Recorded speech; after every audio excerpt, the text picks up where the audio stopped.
Today we're going to be diving into a hot topic for clay shooters everywhere, over and under or semi-automatic. Whether you're just starting out or developing as a shooter, this is a question that sparks much debate. So we're here today to break it down, and I'm not doing it alone. For a bigger, stronger person like myself, I'm going to be joining two of the best shooters in America, Zach Keinbaum and Desi Edmunds. One of them shoots an over and under, the other shoots a semi-automatic. Each of these shotguns has its own set of advantages and disadvantages, whether it's the classic styling and classic build of an over and under, or the cutting edge technology that goes into semi-automatics. The real question is, how do they stack up in a real world sporting clays setting? And that's what we're going to explore today. She's my lover. You use an over and under all the time I do. for sporting clays. For sporting clays, I do. I do hunt. Most of my hunting is all done with a semi-auto. You're pretty qualified to discuss the differences. I think so. Why would you choose an over and under for sporting clays? The biggest reason, Johnny, I think just the simplicity, right? When I'm traveling internationally or all over the United States, really, I need everything that I travel with to work really well. And a good box lock action just truly has less problems, less malfunctions. A lot less going on. A lot less going variables. on. The other variable that I think is important for a lot of people is just two barrels, two chokes, right?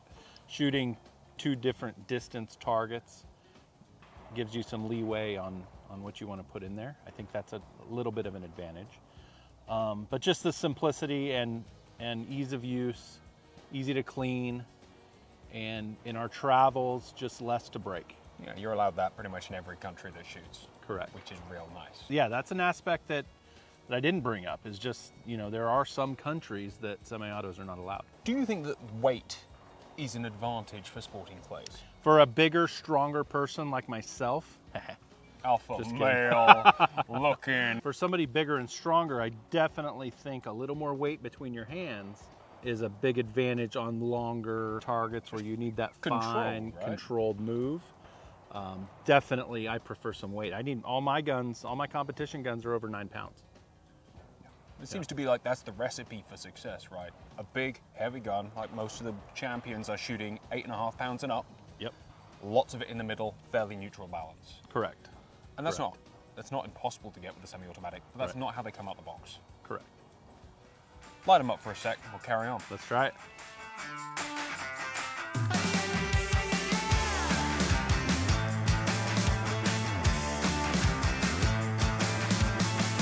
Get up on your feet, this is a shakedown. Order up that beat just like it's takeout. Show me you got soul inside those new shoes. And you can rock and roll with an attitude. So good. I think there's an element of over and under for me that, if you look where we're buying our guns from, Europe, trap is big, especially in Italy. And that does lead the charge on a lot of gun development, right? Because it's such a game of perfection, they need low recoiling guns that handle lots and lots of ammunition, more so than sporting shooters, generally speaking. Right. It's all, oh yeah, you're right. A lot of the European guns, which we all shoot, are kind of generally designed initially for Olympic trap. I think something I didn't mention earlier that I think the fine over and unders have is just the trigger systems, right? The gunsmiths are allowed to really truly tune those triggers to that shooter's specifications or what they prefer. I like a pretty light trigger, to be honest with you. I'm just over 2 pounds. Whoa, Which- that's a rifle trigger. It is. I'm really sensitive. I don't want a lot of take up. I don't want a lot of slack. I just want a nice, crisp, fairly light trigger pull. And that's something you can truly attain on a high-end over and under. However much you spend and work a semi-automatic trigger, it can never be the same. Correct. It just can't. Correct. And these out of the box are fantastic. And like you said, with the right work behind them aftermarket, you can make them whatever you want them to be. Absolutely. To sum up, the over and under has the diversity of having two chokes, it's built more simply, and hence there's less to go wrong. they're easier to maintain on the road, and they're easier to add weight to, and as you're about to find out, are possibly just built to a higher standard. Get up on your feet, this is a shakedown. Desiree Edmunds, Jonny Carter. shooter of a semi-automatic quite well. Yeah. Why a semi? A couple reasons. I used to shoot an over-under, a DT11. I shot that for about 5 years. One of the major reasons is recoil. My body was starting to develop a flinch. It happened in a very short amount of time. It's not a hard recoiling gun by like my No, experience. it's really not. And I actually shoot a very light shell. And I didn't have any issues with my DT11 for 4 years with recoil, that being a problem at all. So I think it was just something that my body was developing. I started my career and I started shooting with a semi-automatic, so I was very comfortable with them to begin with. And I really wanted to kind of nip that in the bud and get that problem solved immediately. So I went to drastic measures and I went completely all the way back to the auto. How did you find your scores change? I presume there was a transition time. Oh, absolutely. Yeah, they feel very different. They're different moving guns. And I wouldn't say one's necessarily better than the other, but it's just understanding the characteristics of each and what they're more apt to be good for and what they're more of a challenge for. The semi-automatic is a really easy gun to point because you've got your single barrel, you've got a lot more weight towards the back of the gun. The downside being that it's a little harder to swing. Yes, so it doesn't have as much momentum, right? Because of that weight is not as maybe evenly distributed as an over and under. So when you're pushing this, there's not as much momentum carrying you through the shot. You really have to physically make sure that you're continuing that gun in motion and finishing and following through on all your shots. So I would say for me, it makes a lot of the close quarter shots a lot easier. The quartering shots, the quicker shots, stuff that I really have big transitions on and You need can move that it through for. the air Yeah. way quicker. Absolutely. The shots that are a little more tough for me, or I have to spend a little more, just effort on, are those longer crossers. Because stretching away from it, Yes. it's harder to make a nice smooth stretch. Yeah, there's just not as much weight and kind of density in your hand to continue that motion naturally. You have to do it yourself. A little less built-in control. The guns are tools, so a tool is going to be much better for certain things than another tool. Yeah, right, Sporting Clays is a game of trying to test every aspect of your ability. Absolutely. And so even a 9.5 pound over and under, if you put on a nice close simple target, I'd want to pick one of those up every single time. Yeah. Just because it's so fast and instinctive. Yep. All right, after you. Well,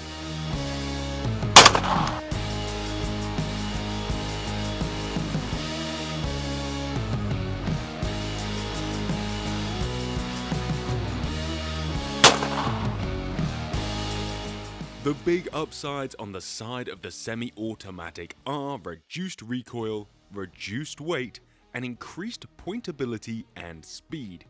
If these things are important to you, they're definitely big positives. In my opinion, just because I prefer an over and under doesn't mean the semi-auto is the wrong tool for the job. Historically, I've been shooting since 1990, and I truly believe the semi-auto, Beretta semi-auto to be honest, is truly the gun that brought Sporting Clays to America. It was really the overwhelming majority of top shooters, all shooters of all shapes and sizes, shot Beretta autos for many years, through the 90s into the early 2000s. A lot of your best shooters in the world have been given those high-end over and unders because of the work they did with the semi-auto. It really is not a disadvantage, although preferences vary. The game's changed. Some of it's just industry, to be honest, Johnny. I think these high-end gun manufacturers, they want to put their more expensive guns in the hands of their better shooters. But that does not mean that the more inexpensive semi-auto is less capable. I think it would be wrong to talk about semi-automatic versus over and under without talking about the value of a semi-automatic. yeah, absolutely. Being a professional shooter, I recommend this to a lot of people. It's a great entry-level gun because of the price. You can get into the sport, which we all know is very expensive, with a lot of value for a low dollar value in these autos. It is the cheapest World Championship winning gun. Yes, absolutely. And the other thing that I love about it, which is included in that value, is your ability to adjust the gun fit. Beretta has a long-standing tradition of doing the shim system in all of their gas-operated autos, which allows you to move those stocks left and right and up and down without any added cost. It comes in the case from the factory with directions. You can adjust to the way you need it, all for a great price. If you put on top of that an adjustable gun and a pad system, you can literally get that gun fit to more or less anyone. Yeah, absolutely. Like that.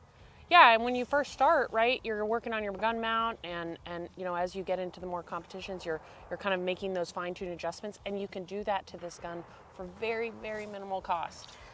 Good point. When you first start out, you don't know that you want to continue doing sporting clays for 10 years. Yay. An auto will do a lot more. Absolutely. A lot more. And I see, you know, a lot of families, mom or dad start with the gun, and then it goes to the kids, and then so on and so on. And these autos just keep going and going and going. They're great guns.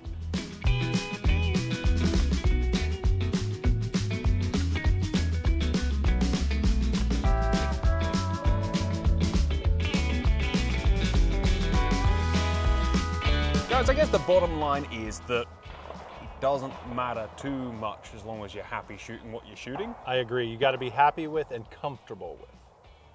I don't think there's a one-size-fits-all about on any given gun, and you have to just pick the correct tool for the correct person. As a beginner shooter, right, the correct tool for you might change over time as you get more experienced and you learn what you like and what you don't like, and as you get into more competition, you know, that what you like in a gun may change a little bit. Oh, inevitably, right? That's part of the fun. Yeah, absolutely. I think a lot of people, when they start, look at people like you guys. Yeah. They look at those world champions and they go, they're shooting this recipe of gun, which undoubtedly this 9-pound semi-automatic with certain specs is more likely to be a world championship winning gun. And they go and get one.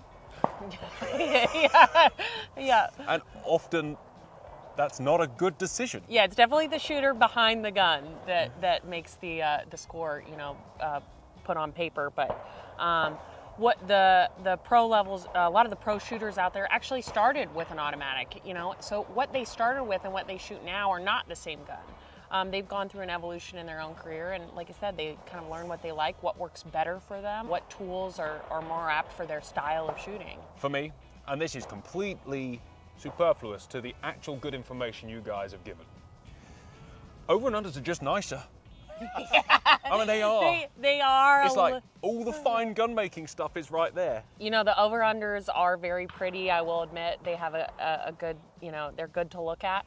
But I do think there might possibly be, you know, some options on the horizon in the auto market for something a little better looking, something a little more fine-tuned and fancy. Well, we'll just have to wait and see. Absolutely. Guys, thank you again for your knowledge. You are extremely generous sharing it with me and all of you guys. And I can't wait to do some more another time. Thank you, Johnny. Thanks, Johnny. It was a lot of fun. Big group hug. That's only awkward. That is awkward. It's fair to say that pound for pound, a semi-automatic is an amazing machine. Because less handwork goes into building them, you do get a slightly higher quality of product for your money. But if handwork is something that turns you on like it is me, there is no substitute for a nicely built over and under. Build quality aside, these two guns handle very differently, although you can get lighter weight over and unders, and you can make a semi-automatic much heavier. Thank you for watching this video. We really appreciate it. Remember that this channel would not exist without our sponsors. We really appreciate their support of us and your support of them. They are all great. We wouldn't work with people who are not. If you enjoyed this video, like it, subscribe to the channel if you don't already, and maybe consider becoming a channel member. You get early access to some videos, you get a monthly live stream, and occasionally we go clay shooting together.